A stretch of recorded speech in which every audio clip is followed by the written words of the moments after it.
Tao po! Tao po! Bebang! Pipindutin ko yung doorbell nila para manilig nila ako.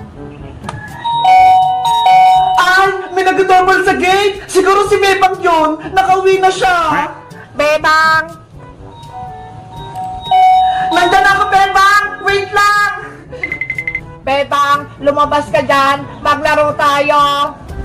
Bebang anak! Ikaw na ba yan? Hello, Aling Sitang! Kukuha? Ikaw pala yan? Akala ko ikaw si Bebang. Wala po ba si Bebang, Aling Sitang? Maglalaro po sana kami. Wala siya rito, kukuha. Ilang araw na si Bebang sa probinsya. Mag-isa lang ako dito sa bahay. Walang kasama. Ganun po ba? Sayang naman. Namimiss ko na siyang kalaro. Iniwan na ako ni Bebang. Hindi niya na ako namimiss. Ayaw niya na umuwi.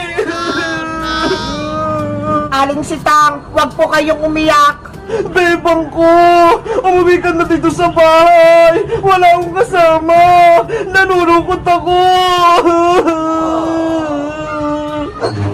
Tama na po, Aling Sitang. Kung gusto nyo, ako na lang muna kasama nyo sa bahay para hindi kayo malungkot. Talaga, kukuha? Gusto mong tumira din sa bahay namin? Opo, habang wala si Bebang, ako muna ang anak nyo. Dahil mukhang mabait ka naman, sige, dito ka muna sa bahay namin habang wala si Bebang. Yehey, may nanay na ako, si Aling Sitang. Tara, kukuha, pasok ka sa loob ng bahay namin para may kasama na ako. Okay po, Aling Sitang, nandyan na ako.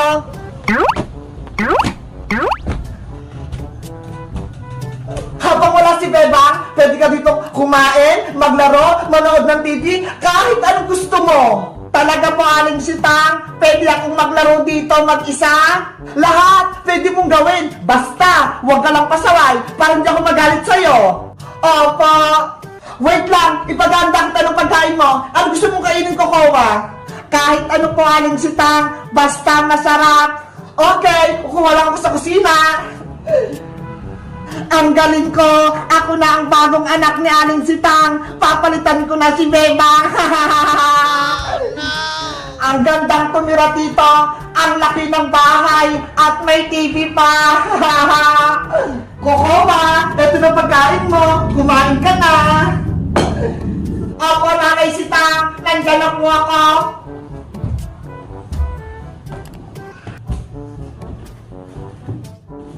Kumain ka lang na kumain. Masarap ng nilutong paksiw na bangus. Gusto ko pong kumain ng adobong dragon, Aling Sitang. Ano? Dragon yung gusto mo? Walang dragon dito, kukuha. Sabi kasi nila, masarap yun eh. Maninamnam. Ha ha ha ha ha. Marunong ka pala mag-joke, kukuha eh. Natutuwa ako sa'yo. Parang narinig kong tumatawa si Aling Sitang ah. Siguro, nakauwi na si Bebang. Tatanungin ko nga. Tao po! Tumutar din, Nobel! Baka sila Bebang ngayon! Ako na po pupunta sa labas, Nanay Sitang. Titignan ko po kung sino yon. Okay! Excited na ako! Uwi na si Bebang! Bebang! Yuhu! Nakauwi ka na ba? Ano ang kailangan mo dito, Iska? Uy, kukuha! Nandyan ka pala! Pwede magtanong, nandyan ba sa loob si Bebang? Wala rito si Bebang, hindi pa siya umuwi. Ganun ba? Eh bakit nandyan ka? Ako na ang bagong anak ni Aling Sitang, hindi na si Bebang, kaya dito na ako titira. Ano? Totoo ba yung sinasabi mo? Umalis ka na dito, hindi na babalik ang kaibigan mong si Bebang. Ako na ang papalit sa kanya. Hindi to maaari. Dapat masabihan ko si Bebang para makuwi na siya dito. Kukawa, sino yung nasa labas? Si Bebang ba yun? Hindi po yun si Bebang, Aling Sitang. Batang pasaway lang, nagpipindot ng doorbell. Ganun ba? Halika na rito sa loob. Manood na tayo ng TV. Opo, nandyan na ako, Nanay Sitang. Totoo nga! Si Kukuha nga yung bagong anak na Aling Sitang! Princess! Bilis! Umuwi na tayo! Malapit na tayo sa bahay! Saglit lang naman, Bebang! Mabigat tong karga ko! Ano ba kasi ang dala-dala mo? Gulay, pangkay ng gabi, pasalubong ko kay nanay. Grabe naman yung pasalubong mo, puno ng gabi, panigurado, matutuwa sa inyong saling tere. Ikaw, Bebang, anong pasalubong mo kay Aling Sitang? Eto ho, binilang ko si nanay ng brownies, favorite niya to, pang sausaw sa kape. Wow, brownies, favorite ko rin yan, Bebang, bigyan mo ako. Naku, hindi pwede, princess, para kay nanay lang to. Para matuwa lang siya kapag dumating na ako. Please, Bebang, bigyan mo ako. Kahit dalawa lang. Ayoko, no? Bebang, huwag mo akong takbuhan. Bigyan mo akong brownies. Habulin mo muna akong princess. Oh, no. Wait mo ako. Maiwan ka na. Mauna na ako. Kukawa, buksan mo tong gate! Papasok ako! Anong kailangan mo, Iska? Bakit ang ingay-ingay mo? Gusto kong makausap si Aling Sitang! Papasukin mo ako! Hindi pwede, natutulog si Nanay Sitang ko. Bawal siyang istorbohin. At ikaw, Iska, huwag ka nang pupunta rito dahil ako na ang anak ni Nanay Sitang, hindi na si Bebang. Hindi ko yung tunay na anak ni Aling Sitang, Kukawa. Uwi rin si Bebang, kaya alis ka din dyan. Hindi ako papayag na makabalik pa si Bebang dito. Hindi ko hayaang makapasok siya sa bahay nila. Basta ka, Kukawa, hindi ka maganda kaibigan ni Bebang. Umalis ka na dito, Iska, kung ayaw mong gamitin ko yung laser ko sa'yo. Lagot ka kapag dumating si Bebang, palalayasin ka niya. Makulit ka talaga, Iska, maingay ka pa. Takbo! Ha ha ha ha ha! Ako na ang may-ari ng bahay, hindi na si Bebang. Oh no!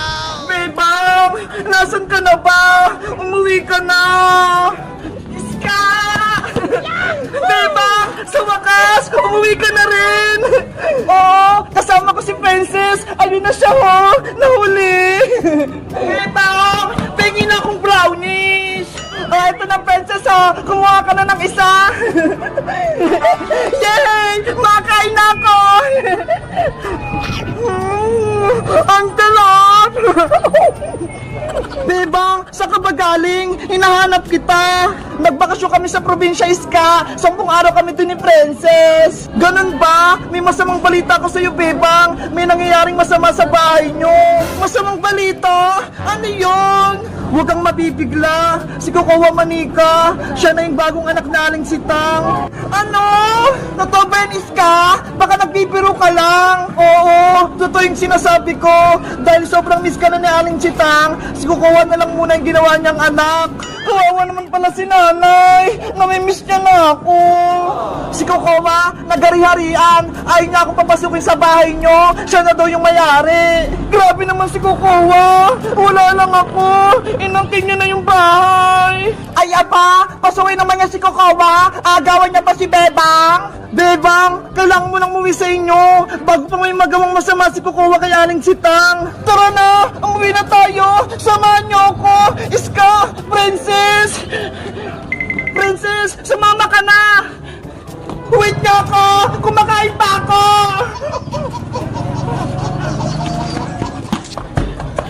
Nanay!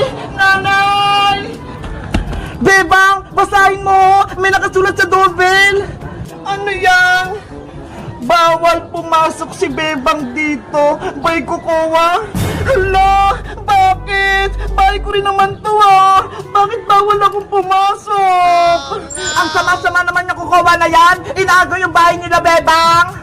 Sabi ko sa'yo, Bebang, may nangyayaring hindi maganda! Nanay! Si Bebang puta! Buksan niyo yung pinto! Nakauwi na si Bebang. Hindi ko siya papapasukin dito dahil ako na ang bagong anak ni Nanay Sitang. Kukawa! Lumabas ka dyan! Pagbuksan mo ako ng gate! Kukawa! Ano ang kailangan mo, Bebang? Umalis ka na dito, hindi mo to bahay.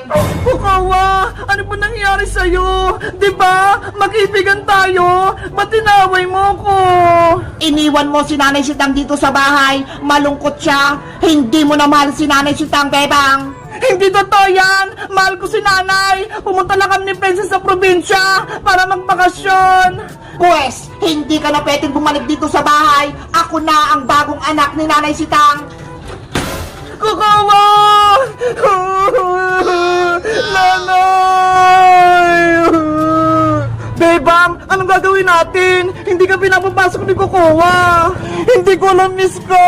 Gusto ko lang makita si Nanay. Kung ako sa'yo, Bebang, papatulang ko yung Kukawa na yan. Matatamaan talaga siya sa akin. Hoy, Princess, hindi maganda yan. Dapat may hinahon tayong makipag-usap kay Kukawa. Nanggigigil kasi ako, Iska eh.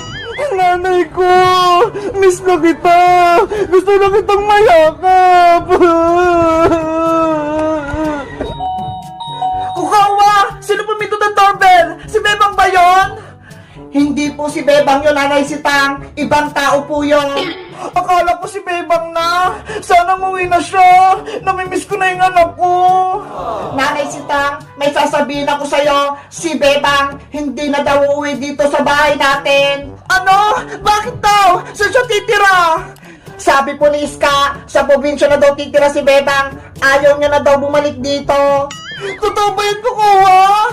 Opo, Nanay Sitang, kaya ako na lang ang anak mo. Huwag na si Bebang, hindi kita iiwan. Bebang ko, anong naisip mo? Umuwi ka na dito.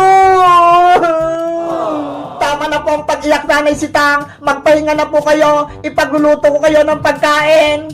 Salamat, Kukawa, ha. Balitaan mo ko tungkol kay Bebang.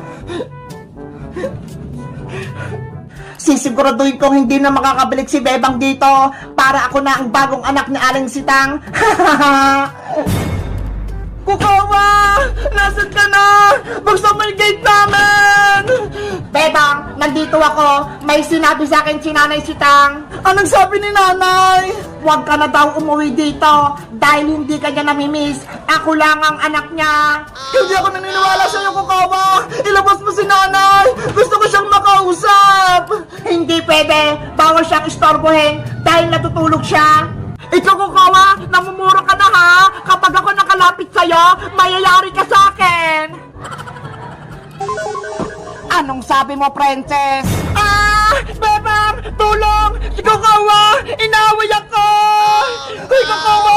Tama na yan! Nasasaktan si Princess! Akala ko matapang ka, Princess. Puro ko lang pala salita. Bitawan mo si Princess, Kukawa! Kawawa siya! Mahina. Isusubok kita kay Nanay, Kukawa. Kayong tatlo, wag na kayong manggugulo dito. Naiintindihan nyo ba? Bebang, Princess, tara na! Umalis na tayo dito! Pero Iska, si Nanay, hindi ko pa siya nakikita. Gusto ko siyang makausap. Nakaharang si Kukawa, hindi pwede, hindi ka rin makapasok. Umalis na kayo, bago pa kayo paliparin sa langit. Bebang, tara na! Natatakot ako kay Kukawa! Babalik din ako, Kukawa! Babawin ko yung bahay namin! Palalayasin din kita! Tara na, Princess! Iska! Ha ha ha ha ha! Okay na to! Princess, sa tingin mo, okay na ba itong surpresa nating 10 kay Bebang? Okay na yan, Iska! Tignan mo ho! Magugustuhan niya yan! Ang ganda! Ang laki-laki pa! Kaya nga eh! Sige, tuwagin mo na si Bebang! Kuha lang ko ng merienda natin! Okay, mag-ayos lang ako dito! Nasaan na kaya si Bebang? Later. Princess! Saan mo ba ako dadalhin? Bakit may takip tong mata ko? May surprise ako sa'yo, Bebang! Kaya wag mong tagalin yung piring mo! Ano ba kasi yun?